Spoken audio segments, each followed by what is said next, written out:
My name is Clara Bennett, 27 years old, once the pride of a quiet little town in Idaho, until the day I came home after graduating from Harvard. That night, during our first family dinner after 6 years apart, I planned to share my good news, the new job offer, the engagement, the life I was finally building. But the moment I stepped through the door, and they saw my stomach, everything collapsed. My father slammed his hand on the table and shouted, "You are a disgrace to the Bennett name." My mother didn't yell, she just said coldly, "You chose failure, so live with it." I left that house with a single suitcase and my law degree in hand, never imagining that just a week later, they'd be on their knees, begging for forgiveness once they found out who the father of the baby really was. Have you ever been rejected by your own family just because you refused to live by their rules? Tell me your story and where you're watching this from in the comments below. Thank you, truly. I grew up in Boise, Idaho, a small town quiet enough to hear the church bells echo every Sunday morning, and small enough that rumors traveled faster than the wind. My family wasn't poor, but we weren't rich either. Still, my father behaved as if we were the center of the universe. He was the HR manager at Kingston & Co., a major construction firm in the region, and my mother worked as an accountant at the local high school. To them, reputation wasn't just important, it was sacred. Every dinner was a roll call of social status, who just got promoted, who divorced, who was kicked out of the church, and most of all how the Bennetts looked in other people's eyes. I learned their silent language early. The subtle glance when I laughed too loud at a church picnic. The long inhale when I wore jeans instead of a skirt. Each gesture was a quiet warning. Appearance matters more than emotion. I had an older brother, Evan, 4 years my senior, and the pride of our entire family line. He became a neurosurgeon, landing on the front page of the Boise Chronicle at just 28. Whenever my father introduced him, he did so with the triumphant tone of a man who believed he had held the scalpel in the operating room. And me? I was just the smart daughter worth bragging about. Every certificate I brought home was framed and hung neatly along the hallway, not because they cherished it, but because it was a proof to the neighbors that we raised our children well. During those years, I learned to wear a smile like a mask, to stay quiet, to keep the peace, and to never ever disappoint anyone, even if it meant watching myself fall apart inside. My father had a habit of comparing. Whenever I got an A, he'd shrug and say, "Evan got an A+." When I made the state debate team, he'd remark, "Evan saves lives, Clara, you just talk." At first, I tried harder, believing that if I just achieved something big enough, he'd finally look at me the way he looked at Evan. But I came to realize that the bar didn't exist. He kept moving it farther, higher, ensuring I'd never reach it. And my mother, the gentle, smiling woman everyone in town adored, was the one who taught me the terror of shame. She never raised her voice. Her words were soft, steady, and sharp as a blade. "You've embarrassed the family, Clara." A sentence so light, yet heavy enough to keep me awake for nights. My childhood was a marathon for approval. While other kids in the neighborhood were praised for singing or drawing, I was taught that a person's worth depended on what could be proudly announced at Christmas dinner. I can't even recall the last time my parents hugged me. Maybe it was the day I got into Harvard, but even then, it wasn't affection.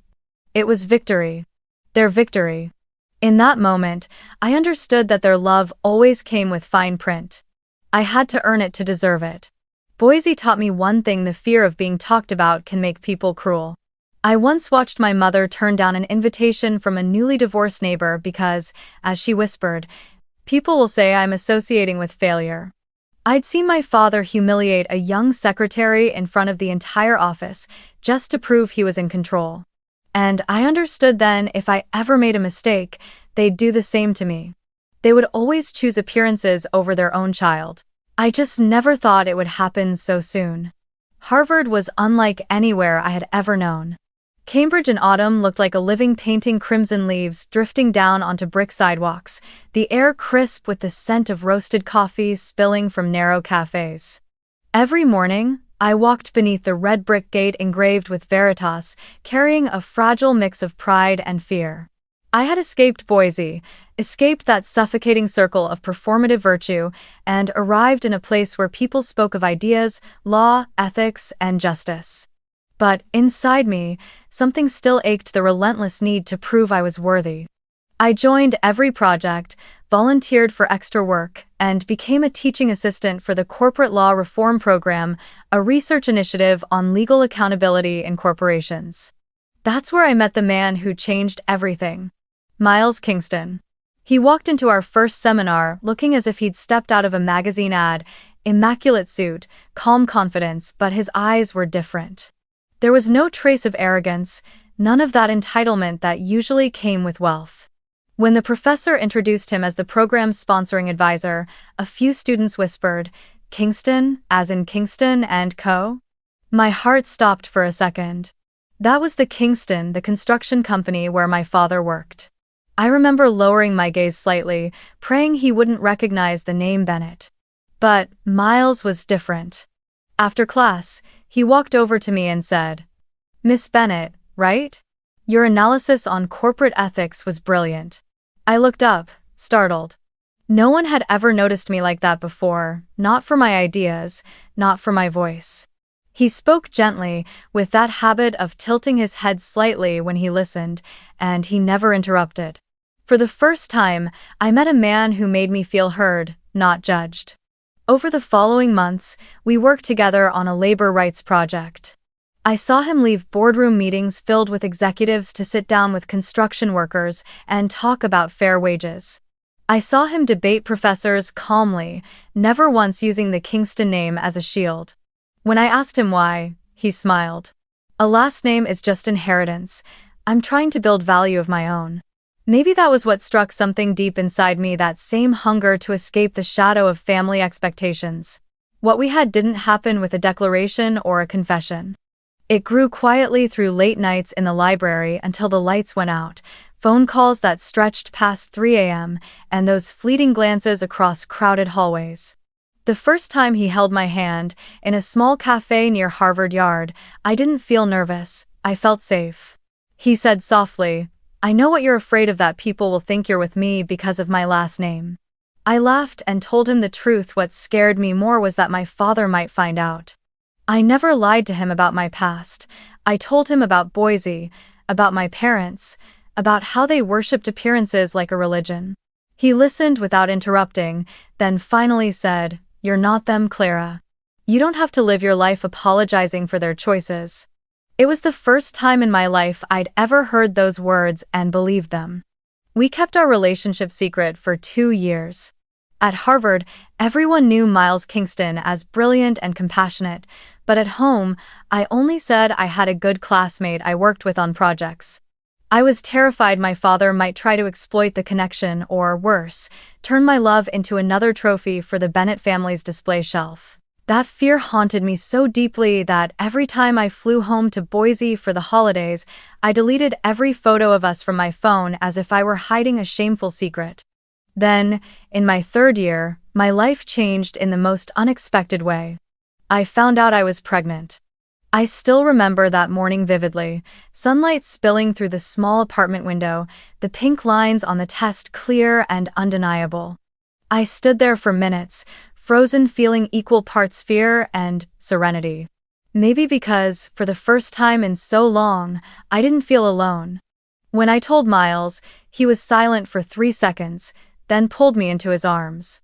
"Aren't you scared?" I whispered. He shook his head. "No, I'm only scared you'll think this is a mistake." We talked the whole night. He wanted to get married immediately, said his parents would be thrilled. I wasn't surprised. The Kingstons were known for their generosity and long-standing community work. But I hesitated. I didn't want anyone to think I was climbing up. I wanted my parents to know first, to understand that what I had with Miles was real, that this baby wasn't a burden or a scandal, but the most beautiful thing that had ever happened to me. Miles took my hand and said gently, "If you want to tell them first, I'll wait. But remember, I'll be right here whenever you need me." In the months that followed, I tried to hide my growing belly under long coats. I still attended classes, still worked on research, but inside me was a storm I couldn't quiet. I was terrified my parents would reject me, terrified they'd find out before I was ready, terrified of standing before them and seeing that familiar look of contempt in their eyes.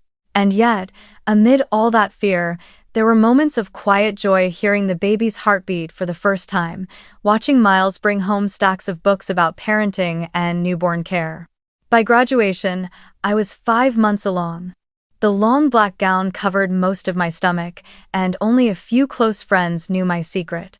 Miles sat in the audience that day, smiling with pride as I received my diploma. After the ceremony, he gave me a bracelet engraved with the words, "For everything they said you couldn't be." I knew then it was time to go back to Boise, not just to tell them, but to finally face what I had been running from all my life. "I should come with you," Miles offered as I packed. I shook my head. "No. They need to hear this from me, not from anyone else. If you're there, they'll think you're the reason." He studied me for a long moment, eyes filled with both worry and faith. "I'll wait in Chicago. If you call, I'll come." I smiled, trying to hide the tremor in my chest. I didn't know then that this trip home wouldn't just decide the fate of my relationship with my parents, it would be the last time I ever crossed that threshold as their daughter. I took the morning flight from Boston to Boise in mid-May. The snow had melted, but the air still carried a lingering chill. The plane descended through gray clouds, and I looked down at the town that was both familiar and frightening, the place that had raised me and broken me. The same winding Snake River, the same quiet streets, everything looked unchanged. Only I had changed. In my handbag, I carried what I called my evidence of stability, a kind of self-prepared legal brief, as if I were going to court rather than going home. Inside were copies of my employment contract with the law firm in Chicago, a draft of the wedding invitation, an ultrasound photo, a picture of me receiving my diploma, and the formal letter from Harvard Law. Every page, every word, was my defense proof that I hadn't made a mistake, that I was simply choosing a different kind of life. On the flight home, I sat staring at my laptop screen, editing every slide of a PowerPoint presentation I had titled Moving Forward. I added bullet points like projected income, childcare plan, support network from the Kingston family. I imagined my parents sitting across from me, reviewing each slide, nodding, realizing their daughter didn't need saving, just acceptance. If I show them logic and evidence, they'll understand, I told myself. What I forgot was that my parents had never listened with their hearts. They only listened to what made them proud or what threatened their pride. When the plane touched down, my hands were trembling slightly. I turned on my phone, no messages. I typed a short text, "Just landed. I'd love to have dinner with you tonight." 10 minutes later, my mother replied, "Fine, 6:30. Your father's grilling. Dress neatly, the neighbors might stop by." That last line made me laugh bitterly. 6 years away, and her first concern was still the neighbors. I rented a car and drove along Interstate 84, the familiar stretch lined with potato fields and lonely gas stations. I stopped at a roadside diner and caught my reflection in the restroom mirror. Beneath the long coat, my belly was beginning to show. I fixed my hair and applied a little makeup, not to look pretty, but to look credible. The lawyer in me wanted to prepare for every reaction, every question, every glance. But the daughter in me only longed to hear one thing, even once. "You've been through so much. Welcome home." But as soon as the rental car turned down that old familiar street, I knew I was wrong. The front yard was strung with lights, the kind used for block parties. A handwritten banner hung across the porch. "Welcome home, Clara, Harvard Law graduate." The smell of barbecue drifted through the air, mingling with the sound of neighbors chatting and laughing. I parked at the edge of the driveway, my heart pounding. Everything was staged, a perfect little play about the model family. And I, carrying my quiet secret, was about to become the first crack in their flawless performance. As I stepped out of the car, a few neighbors turned and waved, and my mother came out through the front door, her smile bright, but it froze within a second. Her eyes stopped at the coat that no longer hung quite right over my belly. The air shifted. The smile vanished. I could even hear the faint clatter of cutlery falling inside the house. "Clara," she said, her voice cracking in the middle of my name. Are you pregnant? Before I could answer, my father emerged from the dining room, a beer still in his hand. He looked at me once, then down at my stomach, then back up again. His face went through 3 shades pale, flushed, then dark purple before something in him snapped. She's pregnant, he declared flatly, as if delivering a sentence. Then his hand came down on the table with a crash, the glass shattering in his grip. You've disgraced the Bennett name. His voice was so loud that the neighbor's child nearby started crying. People tried to pretend they hadn't heard, but I saw them faces half hidden behind fences, eyes wide with curiosity. My mother rushed over, grabbing his arm. Douglas, not in front of everyone, she hissed. But she couldn't hide the fury or the shame twisting her face. She turned toward me, voice sharp enough to cut through bone. You made your choice. You chose failure, so go live with it. Get out before anyone else sees you like this. I stood there, motionless in their storm. The air felt thick, like it was absorbing every sound. I could feel my pulse pounding in my ears, my heart slamming against my ribs. And yet, somehow, my voice came out calm, almost gentle. Dad, Mom, I'm not a failure. I just chose love over fear. Maybe they didn't hear me, or maybe they refused to. My mother had already turned her back. My father pointed toward the door, his voice a growl. Get out of my house. I looked around the familiar room, the family photos, the framed certificates that once hung with pride along the walls, now reduced to relics of a story they no longer wanted to tell. My eyes stopped on a picture from my high school graduation, my father standing beside me, his hand on my shoulder, smiling wide. Back then, I thought that smile was for me. Now I knew it was for the medal he could brag about. I walked slowly toward the dining table, where smoke from the barbecue still drifted upward. I don't need a party, I said quietly, meeting their eyes. I don't need to be celebrated. I just wanted to tell you that I'm okay. I have a job. I have someone who loves me. And soon, I'll have a child of my own. My father let out a sharp, mocking laugh, a sound so dry it almost echoed. Someone who loves you? What kind of man gets a woman pregnant before marriage? You went to Harvard for this? To make a fool of yourself? I bit my lip, trying to steady my voice. He's a good man. I just wanted to tell you everything. I don't want to hear it, he roared, his hand trembling around the beer glass he still held. You've dragged my name through the dirt. From this day on, I don't have a daughter named Clara. Get out! My mother stayed silent, tears pooling in her eyes, though she turned away. Her voice trembled. Douglas, please, stop. Then she looked back at me, fear and anger flickering in her gaze. Clara, please, just go. Don't make your father any angrier. I stared at them, feeling something inside me fracture beyond repair. It was like dying a second time, not in body, but in belonging. All the words I had prepared, all the evidence of stability I had carefully packed in that folder, suddenly felt absurd. I had thought logic could save me. But in this house, logic had no place, only pride, and the fear of gossip. I bent down to pick up my suitcase, carefully placing my Harvard diploma on top. Dad, Mom, I said, my voice low but steady. I'm leaving. But I hope that one day, when you look back, you'll realize this: the honor you're protecting tonight can't keep you warm like the love you're throwing away. No one answered. My father turned his back, opened the fridge, and grabbed another beer. My mother stood still, tears dripping silently onto the floor, but she didn't move toward me. I opened the door and stepped outside. The sunset had painted the yard a deep shade of red. The decorative lights still twinkled, their soft gold reflections flickering through my hair. Behind me, the door slammed shut, a final punctuation mark to a chapter of my life. I pulled my suitcase along the gravel path, the wheels scraping against the stones in the heavy silence. Neighbors avoided my eyes, pretending to chat about nothing as I passed. I knew they'd retell this story tomorrow morning, each one adding their own flavor, their own judgment. But I didn't care anymore. At the end of the street, I turned back one last time. Through the window, I could see my father sitting at the table, his head in his hand, and my mother with her face buried in silence. That house had once been my dream of belonging. Now, it was only a shell, bright, polished, but empty inside. I took a deep breath, tightened my grip on the suitcase handle, and kept walking. In my head, Miles's words echoed softly. Sometimes, the right path isn't the easy one. Oh. I didn't know where I was going that night.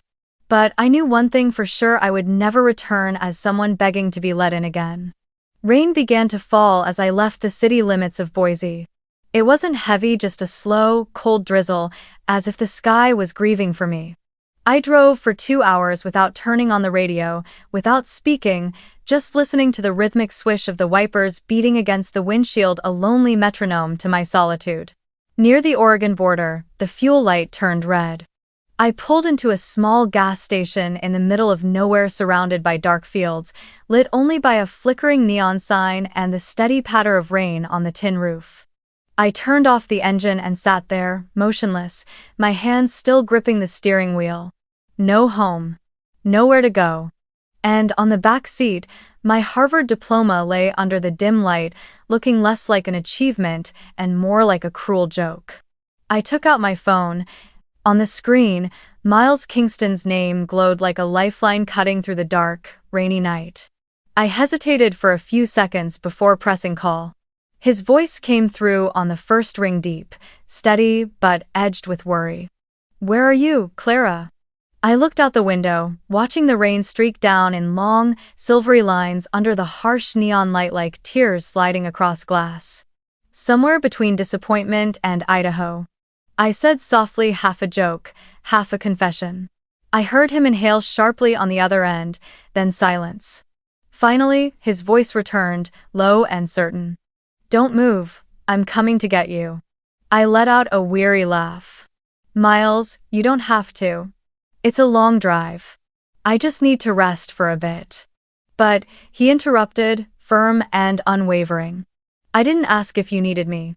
I'm already on my way." Time seemed to stretch after that. I sat in the car, watching the dashboard clock tick forward minute by minute. The rain grew heavier, the station emptied out, the world around me shrinking to the hum of the fluorescent lights and the soft rhythm of raindrops on the windshield. I pulled my coat tighter and rested a hand on my stomach. The baby kicked lightly, a small flutter, a reminder that I wasn't truly alone. "We're okay, right?" I whispered. And then, for the first time that day, I let myself cry. Not because I had been rejected, but because I finally admitted how much I still wanted to be loved, without condition, without performance, without fear. The sound of an engine broke the stillness. Headlights cut through the rain, illuminating the slick pavement like a stage. A black SUV pulled into the lot, tires splashing against puddles. The door swung open, and there he was, drenched in rain, exhaustion written across his face, but his eyes burning with resolve. He didn't say a word. He just walked straight toward me and wrapped me in his arms, holding me as if letting go would make me disappear.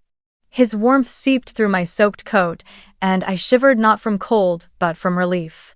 "I told you," he whispered against my ear. "I'd come." We sat in my car for a while, listening to the rain drum against the roof, a rhythm that felt like an old, familiar song. Miles unscrewed the lid of his thermos and handed me a cup of hot cocoa. "I keep this in the car," he said softly, "for when you decide to be stubborn." I let out a hoarse laugh. "You really know how to prepare." He shook his head, eyes fixed on the rain outside. "No, Clara. I just know you always choose to face things alone. This time, I'm not letting you." By dawn, the rain had started to ease. We moved my things into his car. He placed my suitcase gently in the trunk, wrapping my Harvard diploma in his jacket as though it were the only thing in the world that still needed protecting. "I'm taking you home," he said. "To Chicago?" He nodded. "To the Kingston Foundation, where I work and where you can start over." I looked at him, the dark circles under his eyes from driving all night, the quiet steadiness in his face, and for the first time, I didn't just see the man I loved, I saw the man I trusted. As we pulled out of the station, the morning light began to spill over the mountains, soft and pale. I rested my head against the window, watching the sky shift colors. The world seemed to be turning slowly, gently, as if giving me permission to breathe again. For the first time in years, I didn't feel like I had to prove anything. I just wanted peace for myself, for the child growing inside me. We reached Chicago around noon. The city was loud, alive, a jarring contrast to Boise's silence. Miles drove us to a house near Lake Michigan, with black roof tiles and wide windows that caught the light. The Kingston home sat in the quiet suburbs, along a street shaded by old oak trees. As the iron gates swung open, I felt as though I was stepping into another world, one that was still, solid, free of cold words or sharp judgment. When the car stopped, Miles turned to me and took my hand. His eyes were gentle, but steady. "My parents are inside," he said. "They already know everything. You don't have to explain a thing, Clara." I nodded, though my chest tightened. I wasn't afraid of their disapproval, only of pity. I'd spent my whole life under that look, and I never wanted to see it again. The door opened before we could even ring the bell. A tall woman, maybe in her early 50s, with prematurely silver hair and a face that still glowed with warmth, stepped forward with a smile that felt like sunlight. "You must be Clara, right?" she said, and before I could answer, she opened her arms and pulled me into an embrace. The warmth of her body stopped me cold. It had been so long since anyone had held me without ceremony, without posing for a photo, without pride as the reason. "Welcome home," she whispered, her voice husky but soft. I couldn't manage more than 2 words. "Thank you." Behind her stood a tall man, older, with silver-streaked hair and bright gray eyes that were calm but not cold. He stepped forward, extending his hand with quiet confidence. "Gregory Kingston," he said, giving my hand a firm but gentle shake. "Miles's father. And this," he nodded toward the woman beside him, "is Diane, his mother. We've been waiting for you, Clara." I looked up at them, startled. "Waiting? For me?" Diane laughed softly, her eyes shimmering. "Miles has been talking about you for 3 years, dear. Every time he mentions your name, his voice changes, part admiration, part pride. Truth is, we've known about you two for quite a while." I turned toward Miles. He just smiled faintly and said, "Told you, they already know." I pressed my lips together, tears stinging my eyes, though I didn't even know why. Maybe because, for the first time, I didn't have to hide, I didn't have to prove anything. Diane placed a gentle hand on my shoulder and said softly, "You're not just carrying a child, Clara, you're carrying hope. And hope is never a sin." My composure broke, my head dropped, and the tears came fast, unstoppable, unashamed. She wrapped an arm around me, leading me inside without another question, without judgment. "Come in, sweetheart," she murmured. "You must be freezing. Chicago winds can be cruel." The house was simple yet warm, filled with oil paintings, shelves of well-worn books, and the gentle scent of wood, cinnamon, and something freshly baked. There was no trace of showy wealth here, only comfort, the kind that wrapped around you like a blanket you didn't know you needed. On the coffee table sat a steaming cup of tea, already waiting. "You like chamomile, don't you?" Miles told me, Diane said as she placed it before me. I smiled faintly, my voice barely above a whisper. "Yes, thank you." She pressed her lips together in a tender smile, her tone so warm it nearly undid me again. "Call me Mom, Clara, if you want to. In this house, we don't use formalities when we talk about family." Gregory settled into the chair across from me, leaning forward slightly. "We don't need to know what happened back in Boise," he said. "Who said what, who turned away? The only thing that matters is that you're safe and that you're loved. We know how strong you had to be to make it here." I bit my lip, clutching the teacup between my palms. I had once imagined a conversation like this with my own parents, countless times, but it had never come. Not once. And now, a man who had been a stranger only hours ago was speaking to me in the calm, compassionate tone I'd spent a lifetime yearning to hear. That afternoon, Diane took me for a walk through the garden behind the house. The smell of wet grass and damp soil after the rain carried a peace I hadn't felt in years. She told me stories about when she was pregnant with Miles, her fears, her joys, her mistakes. "I used to think I had to be perfect to be a good mother," she said quietly. "But I learned something: love doesn't need proof. It only needs to be given." How? Her words hung in the air, soft but weighty like a melody I'd known all along, yet had never dared to sing. That evening, we all had dinner together. There were no questions about my parents, no sidelong glances about the pregnancy before marriage. Only simple, human ones. "Would you like some more? Are you feeling tired? Which room would you like to stay in?" Those small, ordinary things moved me more than any grand words ever could. When I went up to my room, I found a vase of lavender on the desk, the flower I'd once told Miles I loved most, and a small card beside it that read, "Welcome home." I sat down on the edge of the bed, the warm yellow light falling softly over my slightly rounded back. In the mirror, I saw a woman I barely recognized, still me, but not the version who carried herself like a performance. This woman didn't need to prove her worth anymore. I placed a hand on my belly and whispered, "We found home, didn't we?" That night, for the first time in years, I slept without fear, without worrying that a phone call might wake me to ask, "Have you embarrassed us again?" Here, I didn't have to prove anything. Here, I was allowed to simply exist. A week later, Boise began to buzz like a marketplace. In small towns like mine, gossip traveled faster than wind. Word spread that the daughter of Douglas Bennett, the strict, respectable manager of Kingston & Co., had been disowned by her parents but was now living in the mansion of the company's owner. The story rolled from the cafe at the corner, to the cathedral steps, to the Saturday farmers market. With each retelling, it grew new, sharper edges. Some said I was a kept mistress. Others whispered that I had trapped the Kingston heir. The Bennett name, once spoken with pride, became the town's favorite scandal. And for my father, Douglas Bennett, whose reputation mattered more to him than even his dignity, those whispers were a fatal wound. I found out the next morning when Diane walked into my room, holding a printed copy of a local newspaper she'd found online. On the front page was a grainy article loaded with insinuations. An internal source reports that the daughter of a longtime Kingston & Co. manager is currently residing at the company chairman's home, stirring public curiosity. I read it in silence. Diane watched me carefully, her voice soft but steady. "You don't have to care about what they say, Clara. The people who need to know the truth, they'll see it for themselves." I nodded, but my chest ached. Every word in that article cut like a reopened wound, a reminder that no matter how far I'd come, I was still the daughter of two people who would rather abandon me than face the world's judgment.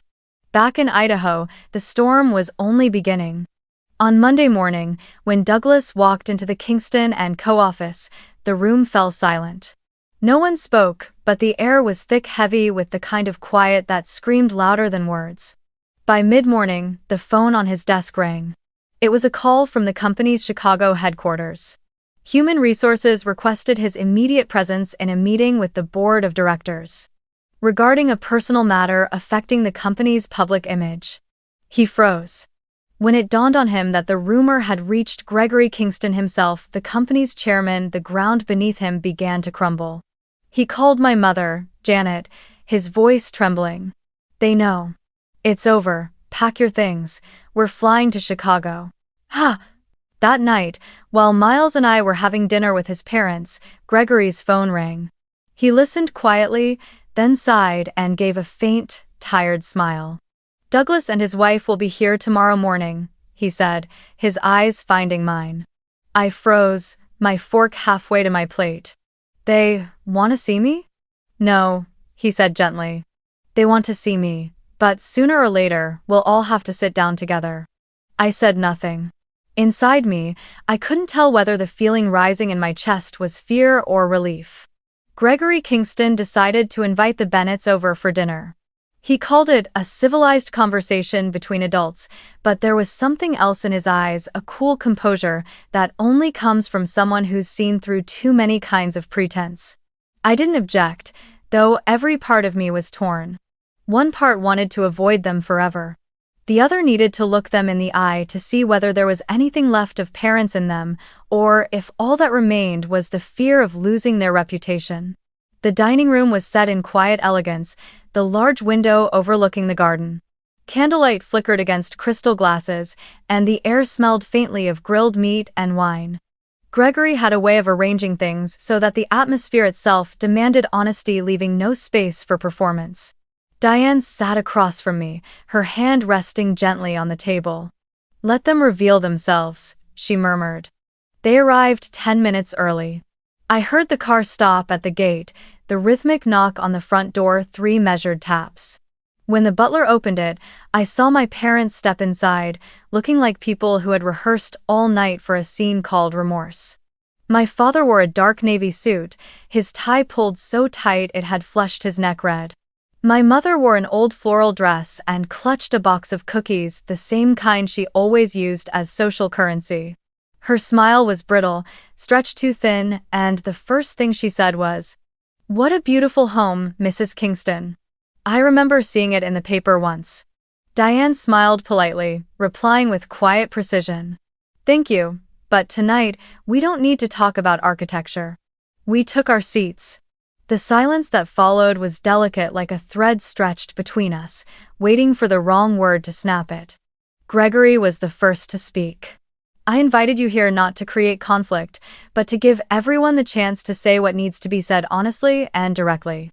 My father nodded quickly, his voice too eager. Of course, we sincerely apologize for all the misunderstandings. We had no idea who the father of the child was. If we had known, things would have been very different." I set my fork down and lifted my head. "Now you know," I said quietly, my voice low and even. The room stilled, not silent, but suspended. My father gave a strained smile. "Yes, now we know. And truly, we're happy for you." "Really, we are. It was all just a moment of temper." Diane placed her glass on the table, her tone soft as air but sharp enough to slice through the space between us. "And if the father hadn't been Miles," she asked, "what then? Would you still have thrown her out?" No one answered. My mother lowered her gaze, her hands twisting the napkin in her lap. My father dabbed sweat from his forehead, his voice faltering. We were only worried for her. In a small town, people talk. I didn't want Clara to face the shame of gossip." Gregory leaned forward, resting an arm on the table, his eyes cold but steady. "Honor doesn't live in what people say about you, Douglas. It lives in how you treat your child when no one's watching."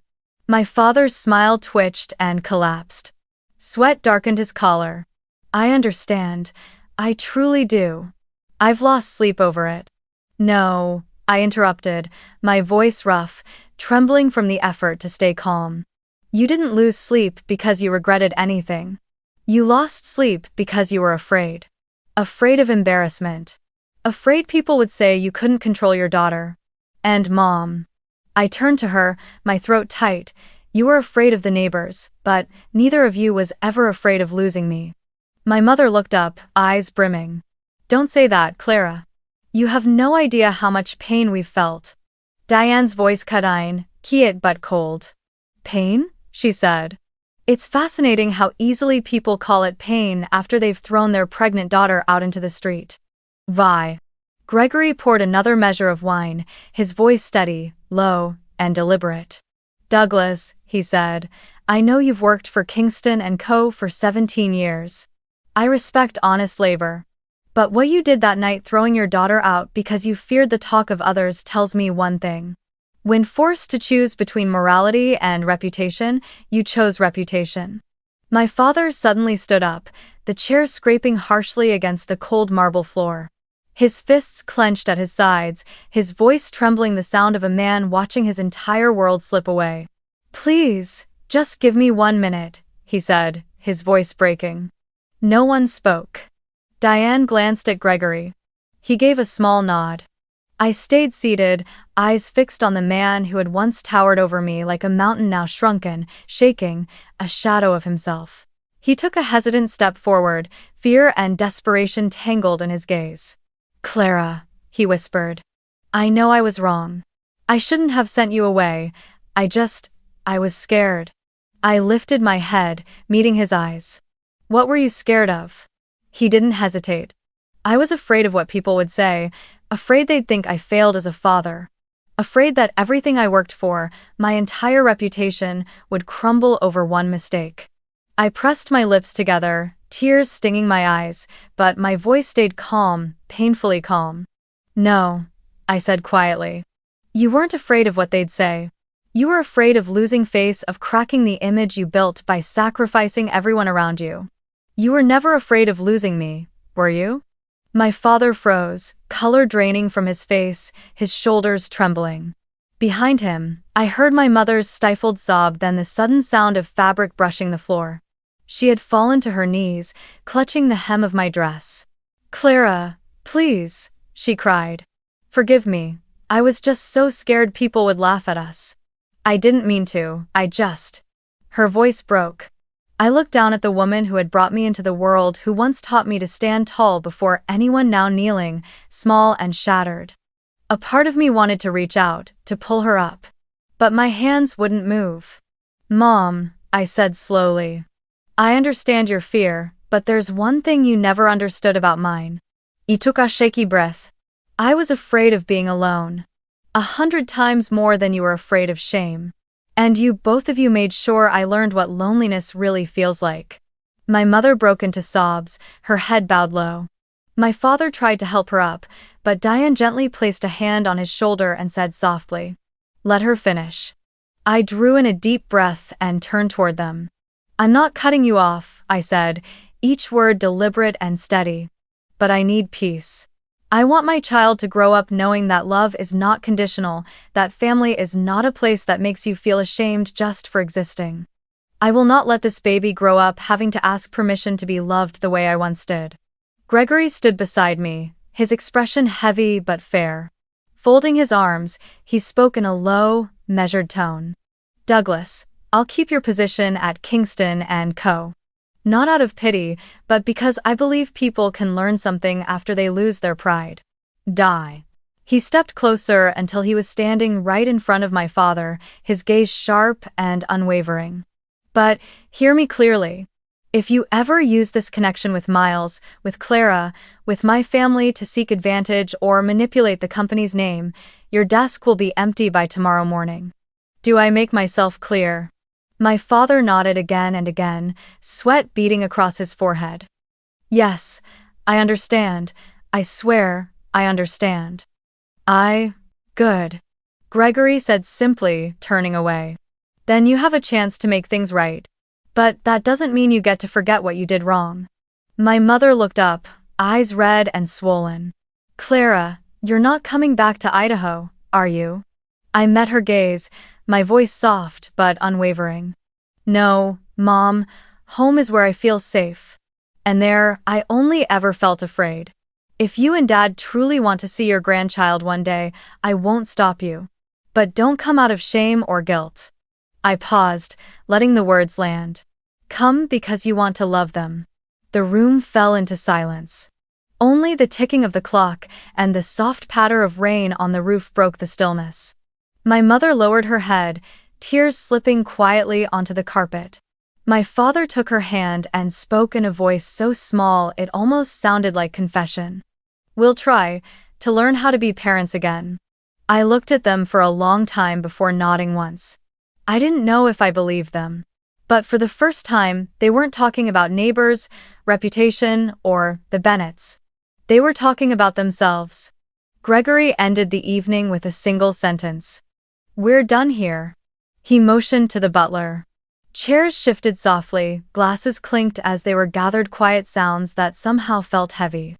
Douglas and Janet rose from their seats, murmured polite thanks, and walked slowly toward the door.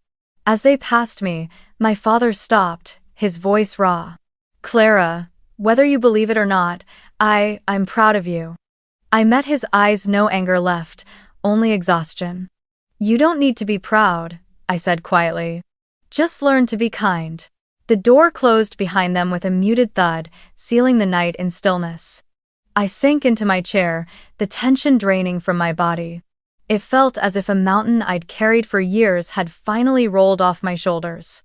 Diane came over and rested a gentle hand on my shoulder. "You did well, Clara. Forgiveness doesn't mean forgetting, it means you've stopped letting them control your pain." I nodded, my throat burning, eyes wet. Miles sat beside me, took my hand firmly in his, and said only one sentence, quiet, certain. "We're okay now." Outside, rain fell in a steady rhythm across the yard. Through the window, I watched their car lights disappear down the oak-lined road. The tire tracks they left were already fading under the rain as if they had never been here at all. Inside me rose a feeling I couldn't name, not joy, not sorrow, but a deep, clean stillness. Maybe that's what freedom feels like. That dinner ended without goodbyes, without hugs, without tears of reconciliation. Only silence, a silence heavier than grief, yet necessary to close a chapter. And I knew, in that moment, I was no longer the daughter of fear and expectation. I had become myself, a woman ready to begin again, not by proving her worth, but simply by living. 3 months later, the bar exam results were released. I had passed. Not just passed, I was in the top 10% of the entire state. When the email came through, I didn't scream, didn't jump around like my classmates. I just sat there, motionless, as tears slipped down onto the keyboard. Not tears of happiness, but of quiet release, because I knew, finally, I had walked through the storm without needing anyone's permission to survive. Miles came into the room holding a cup of coffee. He stopped when he saw my tears. "Good news or bad?" he asked. I laughed softly through them. "Good, I did it." He said nothing, just leaned down and kissed my forehead. "I never doubted you, Clara." I began working for a nonprofit organization that defended the rights of women discriminated against for being pregnant women who had faced the same kind of rejection I once did. There were days I would sit for hours listening to their stories. A secretary fired after her boss discovered her pregnancy. A college student disowned by her family for bringing shame to the name. Each time I finished writing a petition on their behalf, I felt something in me grow lighter, as if, by helping them find justice, I was quietly healing myself too. Our wedding took place that fall, in the garden behind the Kingston home. No extravagant gown, no grand guest list, just a handful of people we loved, and lavender blooming softly under the golden sunlight. Diane arranged every bouquet herself, and Gregory officiated the ceremony. When he took my hand and placed it into Miles's, his voice was deep and warm as he said, "Marriage isn't the union of two families, it's the commitment of two souls who are grateful to walk the same path." After the ceremony, Diane pulled me into her arms and whispered, "Family isn't where you're born, it's where you're accepted." I'd heard many beautiful words in my life, but none had ever healed me as deeply as those. A few weeks after the wedding, an unexpected letter arrived from Idaho. The handwriting, slanted and careful, was unmistakably Evan's, my brother's. "Clara, I heard people say you're working in Chicago helping women who've faced discrimination. I don't really know what to say. But you've done what I never had the courage to do, to live honestly, even when it costs you everything. I'm proud of you." I read it over and over, each line like a quiet, steady breath. I smiled through tears, realizing that the bitterness in my heart had finally dissolved. What remained was peace, the kind that comes when you understand that no one can take away your dignity unless you let them. That evening, I sat on the porch of the Kingston home, watching the city lights ripple across the lake. Miles sat beside me, his hand resting gently over mine as it cradled my growing belly. "Who do you think the baby will take after?" he asked. I smiled. "I hope they have your courage, and a heart soft enough to forgive." He squeezed my hand and murmured, "If they're anything like you, that's enough." And in that moment, I knew the wounds had begun to heal. Not because time had passed, but because I had finally found people who loved me the right way. A year later, our small apartment in Chicago was flooded with morning light. I sat by the window holding our son, Noah, watching the trees in the park below turn gold with autumn. From the kitchen came the sound of Miles's laughter, mingling with the smell of coffee and fresh pastries. Life wasn't perfect, but it was full, in ways I had never dared to dream. I still worked at the nonprofit for women's rights, and on weekends, I taught a course at the University of Chicago called Ethics of Compassion. Every time I walked into that classroom and saw those bright, curious faces so much like my own years ago, I felt a quiet sense of purpose. I taught them about law, about justice, and about the one truth no textbook ever explains. Sometimes, compassion is the most powerful act of law there is. Den. When Noah turned 6 months old, I was invited to speak on a talk show about women and social prejudice. The host looked at me and asked, "You were once rejected by your own family. How did you overcome that?" I smiled, met the camera's gaze, and said slowly but firmly, "When I was thrown out of my home, I thought I'd lost everything. But in truth, I only lost the people who didn't deserve to keep me." The studio fell silent. Then, a few people in the audience rose to their feet and began to applaud. In that moment, I no longer saw myself as the girl who had been broken but as the woman who had turned her pain into power. That night, the program aired across the state. In Idaho, Evan sent me a text. "Sis, Mom watched it," she cried. I replied, "Tell her not to cry, tell her daughter is okay." That weekend, the Kingston family gathered for dinner. Gregory held Noah in his arms, the baby gripping his finger and laughing in pure delight. Diane set the table with quiet joy, while Miles stood beside her, occasionally leaning down to kiss our son's cheek. I sat back, watching them, warmth flooding through me like sunlight slipping through the white curtains. Gregory looked up with a smile. "He looks just like you, Clara." I chuckled softly. "I just hope he never has to learn how to be loved the way I did." "Ah." Diane placed a gentle hand on my shoulder, her voice tender and certain. "He won't. He'll grow up in love, not in fear." As night fell, I stepped out onto the balcony and looked over the city stretched wide beneath the lights. Each building, each street shimmered like a quiet retelling of my own journey from the girl cast out of her home to the woman who chose her own life. Miles came up behind me, wrapping his arms gently around my shoulders. "What are you thinking about?" he asked. Still staring at the skyline, I whispered, "I'm thinking, they chose pride, and I chose compassion." He smiled, pulled me closer, and kissed my forehead. "And that," he said softly, "is why you won." Behind us, Diane and Gregory were rocking Noah in their arms, their laughter carrying across the patio like music. In that moment, I understood something simple and final: true victory isn't making others regret what they did. It's refusing to let old pain decide who you become. I had lost one family, but I had found another. A family that didn't need to be perfect, only real. I closed my eyes and breathed deeply. The wind off Lake Michigan brushed against my face, cool and kind. Inside me, there was no more anger, no regret, only a still, quiet peace I had once thought impossible. That night, as Noah slept soundly in my arms, I opened my notebook and began the first line of my new book. Freedom isn't about leaving the place that hurt you. It's about no longer letting that pain shape the path ahead. Outside the window, Chicago still shimmered, a city of light standing as a quiet reminder to everyone listening to this story. Sometimes, life forces us to leave the place we once called home in order to find ourselves again. Being rejected doesn't mean you're worthless. It simply proves that you are strong enough to no longer depend on the wrong kind of approval. Remember this. You are not defined by your past, nor by how others see you, but by how you rise after being broken. Like Clara, you may lose one family, but you can always find another one that loves you for who you truly are. So, if today you feel lonely, know this. You are not lost, you're simply on your way back to yourself. Thank you for listening to today's story.